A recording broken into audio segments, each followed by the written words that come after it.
Welcome back to the channel. We're going to be having part 2 of our gauntlet challenge between these two devices right here.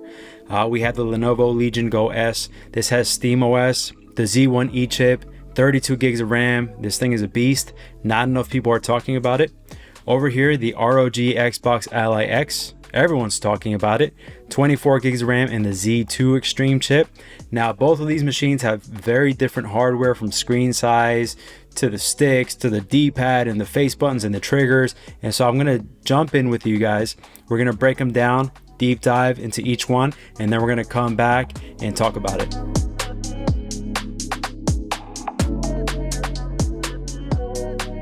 This is the Legion Go S with SteamOS. It has a Z1 Extreme chip, the Z1E, 32 gigabytes of RAM, 1 terabyte of storage. It's a powerhouse. I mean, if you don't want to spend $1,000, this is probably the best device you can get. That's like that sub 900 mark. You can get them open box for even cheaper. I want to go through it, talk about the hardware itself, each button, and just kind of tell you how I feel about it. So I want to start with the thumbsticks here. The thumbsticks are nice as far as quality goes. They're Hall effect sticks. They look good.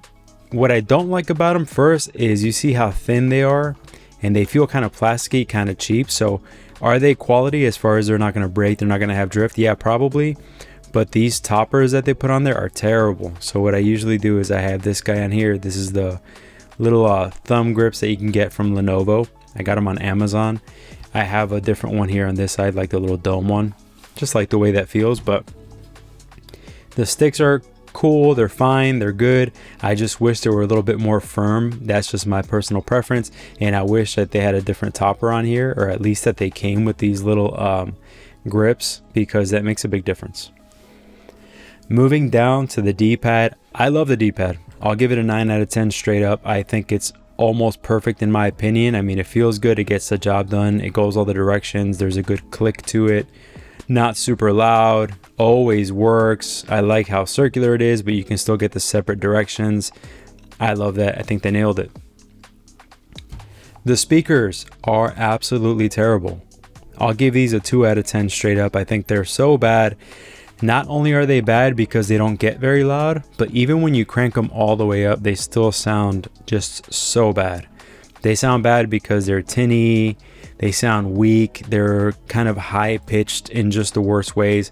I don't know what they did to find the worst speakers ever and put them in here. It seems to me like they must have gotten out of their way to find the worst speakers they could to put them in here. So very disappointing that a device this well-rounded has such terrible speakers. If you get this device, you need to use it with some AirPods or a headset or whatever. Moving on to the display. So of course, that's a really important part of it. This is an 8-inch display, and straight up when you look at it, it's gorgeous. It's like looking at an IMAX movie theater. It's just so big. Games look really good on it.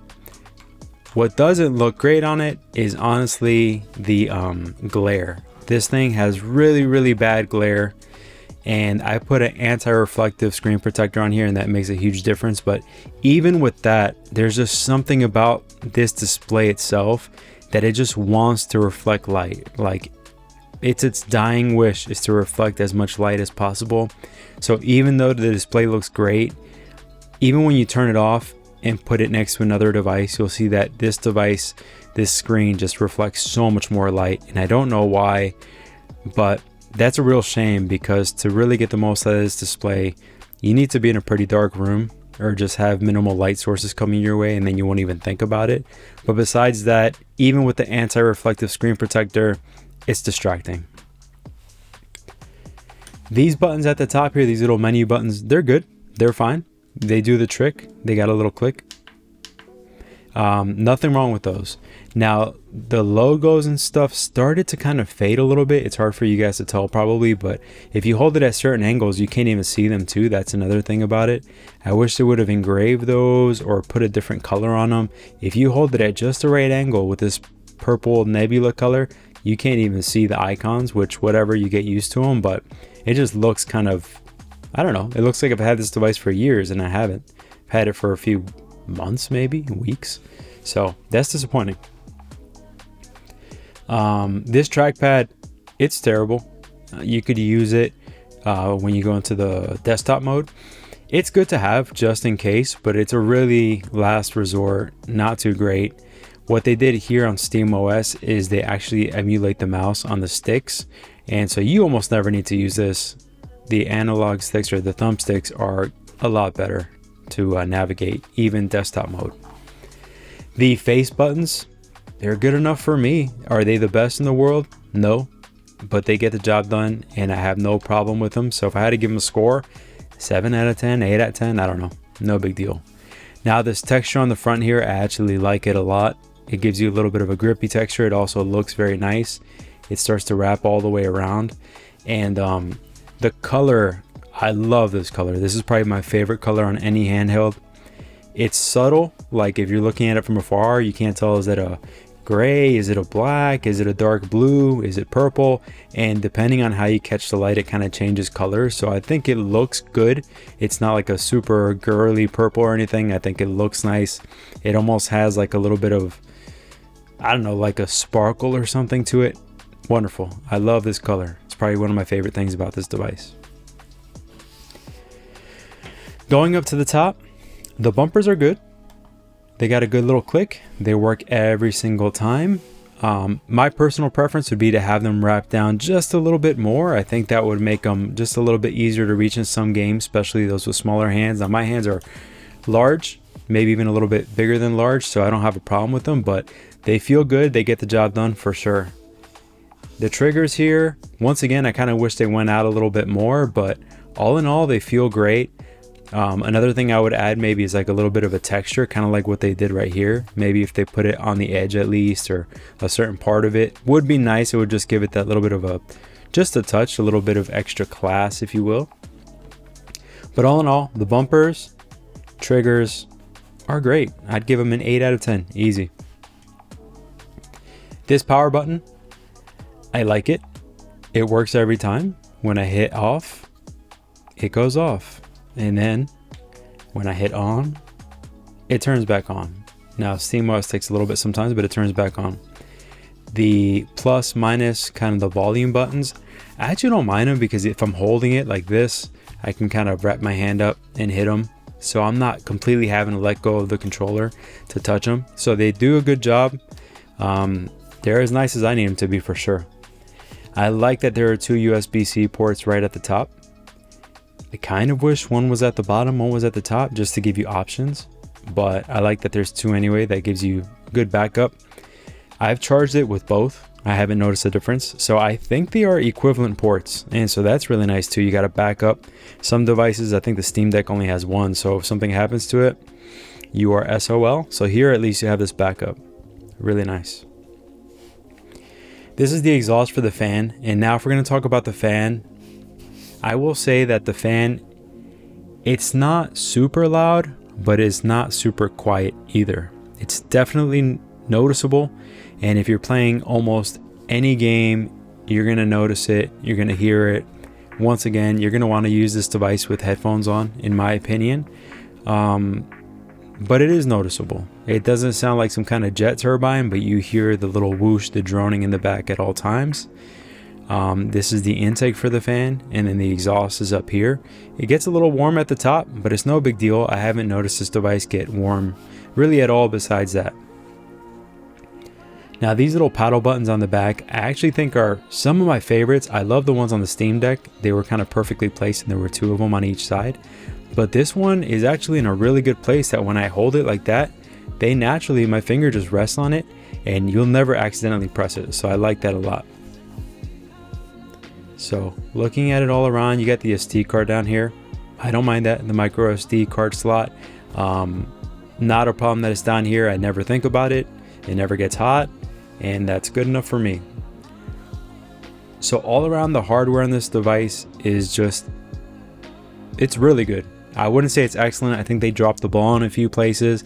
I think if the screen had a little bit less of that reflective nature, and if they put at least decent speakers in here, this would have been an extremely solid device. As of now, if I had to give it like a rating as far as execution and hardware, in comparison with everything else that's out there, 7.5 maybe. If they just upgraded the speakers, I think that would have bumped it up at least to an 8 easy, but they're just so bad that it dings it. And then the display having that reflective quality, yeah, it just hurts to look at sometimes. It really makes it hard to play the game.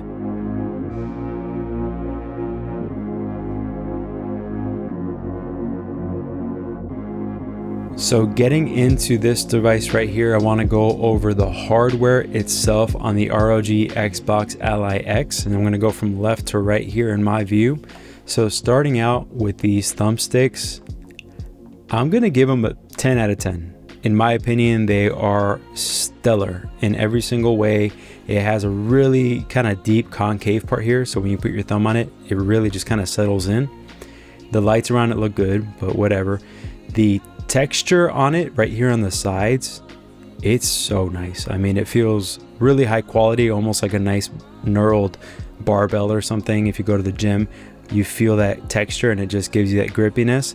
They knocked it out of the park with the sticks. They're phenomenal. Now the D-pad. The D-pad, I'm not gonna lie, it works well, but I think it looks extremely cheap. I mean, it looks like they spent maybe like 5 cents on it or something.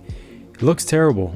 I really hate it, and I wish they would have gone with the D-pad from the Xbox Elite controllers. If this is an Xbox, you know, make it be an Xbox. Put that really nice D-pad in there, and just that would make a huge difference. So this is easily, I probably think, one of the weakest parts about this design. This just looks terrible, and I don't know who at Xbox or ROG even looked at this and said, yeah, that looks great. This looks like a placeholder. So terrible, ugly design, but it works good. So I guess we'll give it a 7. Moving on to the speakers. These speakers are bananas great. They're awesome. They sound so dang good. I can't even believe it. Not only are they super duper loud, but they're rich. They have a good bit of punch. They have good bass. The highs are crisp, but they're not annoying. They're not piercing. The mids give a good presence. And even though they're kind of at the bottom, you'll feel enveloped in sound in the audio. They sound phenomenal, and they might be some of the best I've ever heard. I think they sound even better than the Steam Deck OLED, and I like those a lot. These are just extremely loud, so I put them at like 40-50%, and they're already like insanely loud. I cranked it up to 100 just for fun, and it was almost way too loud. So speakers are great. Going over these buttons right here at the top, they feel good. They got a little click to them. They get the job done every time. Literally every time I click them, they work. So I have no problem with that. Maybe I wouldn't mind if this Xbox button were somewhere else, maybe like down here or something like that, because every once in a while I feel like I'm using the thumbsticks and I accidentally kind of hit it. But that's probably because I'm just still getting used to it. So not a huge deal. All these buttons work fine. I think these might be microphones up here, so that's pretty cool. The stick is wonderful. Speakers are great. The display. So here is the talking point. Everyone says, wow, this display is so small. It's so tiny. It's 7 inches. And yeah, compared to my Lenovo Legion Go S that we're comparing in this video, the screen is tiny. But I'll tell you what, the screen is not as reflective at all as that other device. The screen is actually really nice, high quality. They must have put some kind of anti-glare technology, because even with no anti-glare screen protector or anything, this looks great. I love it. It looks great. So that's one thing. The colors are poppy. I mean, the screen itself is very nice. The VRR, I have no problem with it. So being an old man as I am, I guess I have to bring the device a little bit closer because that screen is not as big as I'd love it to be. So yes, for sure, I wish I would have shrunken these bezels down at least a little bit and maybe push this device screen up to 7.5 inches, 7.4 or whatever. At least Steam Deck OLED size would have been nice. But one thing I can say is that since the screen is a little smaller, it allows them to really get a good spacing between all of the controls you use. And therefore, it is extremely, insanely comfortable to use. Not only are the grips great, but when you hold it, I feel like where your thumbs fall, naturally, it's just a good grip. And you can use this and play and you never get fatigued. That's one thing on the other devices I've used that is a problem. I usually feel I've cramped my thumb down a little bit to use the sticks. On this one, it lands perfectly. On the Steam Deck, it's up higher. It's like over here where these buttons are. And I actually liked it on the Steam Deck, but on this device, I don't think that would work. So the placement of the buttons are phenomenal. It's extremely comfortable. The face buttons themselves, they feel, surprise, exactly like an Xbox controller to me, which is to say they feel great. They click, but they have a good little springiness. They feel lively. They're just great. And then it's weird because I think on the white version of this, these are all having different colors, which I think look cool. I wouldn't mind seeing that here, but I think they decided to go like a stealth vibe with the X variant. So they're almost like a dark burgundy color. They're not black, as you can see. They're like a brown or burgundy, and when the light catches them, they change color. So they're pretty cool. I like them. Pivoting up to the top, well, let's go back real quick. Let's talk about this texture. So I'll try to bring it close. In here, you see this little pattern. It says ROG Xbox, ROG Xbox. That's a cool little touch. I like it, but it's not engraved. It's flat. I think they must have done maybe like a really light laser engraving or etching or something like that. So you can't really feel it like you can with this ROG logo. And as you see, it does catch reflections a little bit. I think that's the bummer for me. I think that's a cool look, but I wish this would have been kind of a matte situation. I think those reflections are, I don't know, it just doesn't look as nice as it should in my opinion. So that's one thing. And then the ROG logo there, I could do without it, but okay. I mean, we already have a logo right here, ROG. Like, can we chill out with putting logos all over the place? I guess that's just what they do. But this grip right here, it does feel like an Xbox grip. I've heard people say that the grips are bigger than they would like.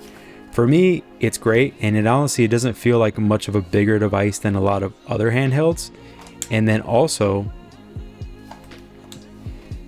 it doesn't feel that heavy. People say it's heavy. It's one of the heavier devices. I think the battery and stuff is towards the bottom, and so when you hold it, it just sits really naturally in the hand. So I have no problem with the weight. The ergonomics are 10 out of 10. The screen is good, not great. I'll give the screen like an 8 just because it could be bigger, but besides that, it works really great. So all in all, I think we're killing it so far. So turning it up to the top, you can see we have all the buttons. We have the bumper here, the bumpers. I don't know if you can hear it, but they sound clicky. They sound like a little mouse or something. So that's nice. The triggers feel good enough for me. If you could tell, they're even like a little transparent. So if you put my finger behind it there, you can kind of see it making an appearance. So it's like a transparent plastic, and that gives it kind of a cool look. I wish the whole device would have been this transparent plastic, or if they had a version, I would have maybe even paid more for it, give it that old Game Boy Color transparent vibe. But bumper triggers are great. This fingerprint scanner, I hate it. Well, let's not say I hate it. Let's say it's, I don't know, it's inconsistent. So I scanned my finger in there twice, the same finger, just to try to get it to recognize it more. I'd say it works like 60% of the time, and 40% of the time it doesn't. And then you can log in with the buttons, the face buttons and everything. But even that's kind of janky. So I'm used to my Steam OS devices where I just hit the button and I'm in my game. I need to look into how to do that. I don't really know if I need like password protection on here, but nevertheless, this is okay. And then even like you press the power button, it turns on, but sometimes you hit it and it doesn't even turn back on. So this needs some work. I think the Windows team needs to go back to work. The Xbox team needs to go back to work and make this power button more functional. The headphone jack, I'm sure it works. I haven't used the headphone jack in years, but I need to test that out. The micro SD card slot, I did try it. It worked well. I've heard people saying that it gets a little warm, but there haven't been any issues with it malfunctioning that I've heard of. We have our exhaust here as well. You might be able to hear it. The exhaust on this device, the fans, are super quiet. I mean, I don't know what kind of magic they did, but they're tuned to where you can hear them, but it's like you don't even know if it's them or if it's something else far away. It's a very, very quiet little fan noise. It doesn't bother you at all. It puts out good heat, which means it's getting rid of the internal heat. So the fan, the airflow cooling system is a 10 out of 10. They knocked it out. It's dang near perfect. Now the volume rockers, I mean, they work, but I don't love the placement. I think they're too far towards the center. So like if I want to use it, I have to kind of hold my device with one hand and then reach my other hand around. The problem with that is like if you're on the go, if you're on a bus or a train or a plane or riding a horse or whatever, you're gonna have to hold your device with one hand, and this thing costs $1,000. I don't want to do that. I want to keep both hands on there. So the buttons are kind of in a not so great place. Thankfully, what they give you right here, you can go to Armory Crate, and then you can move the volume like that, but it's not my favorite. I like that it has these two lights right here. So it's got a light telling you that I think your display is on. Pretty sure that's what that means. The other one is when the battery, kind of a battery indicator. So those are cool. Not every device has those. I like that. I like a lot that it has two USB-C ports. So one of them, as you could see, has a little lightning bolt. I think that's your Thunderbolt 4. The other one is just a regular USB-C port. You could look up the specs. I might even post them on here for you guys, but I like that there are two ports. I've charged from both of them, never had an issue. And so optimally, I'd like to see them maybe more centered or one on the top, one on the bottom, but there are two. I like that. Okay, so moving to the back here, the little paddle button, honestly, I kind of hate them.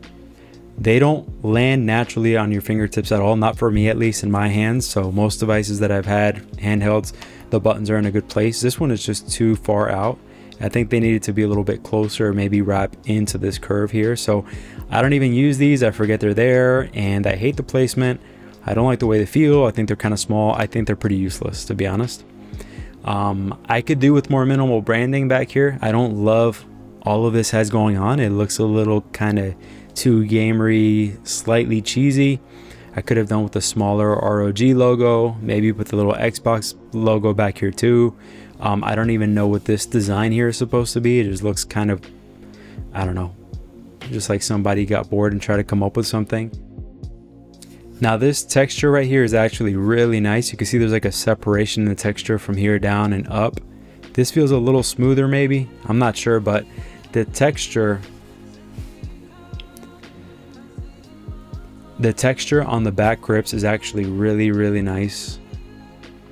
Once again, it's not like a specific logo or any kind of specific pattern, but just feels great in the hand. So all in all, this device is the most ergonomic. The sticks feel excellent. The face buttons are excellent. The triggers and the bumpers are excellent. The D-pads, it's okay. It works great. It looks kind of weak. The buttons all work nice.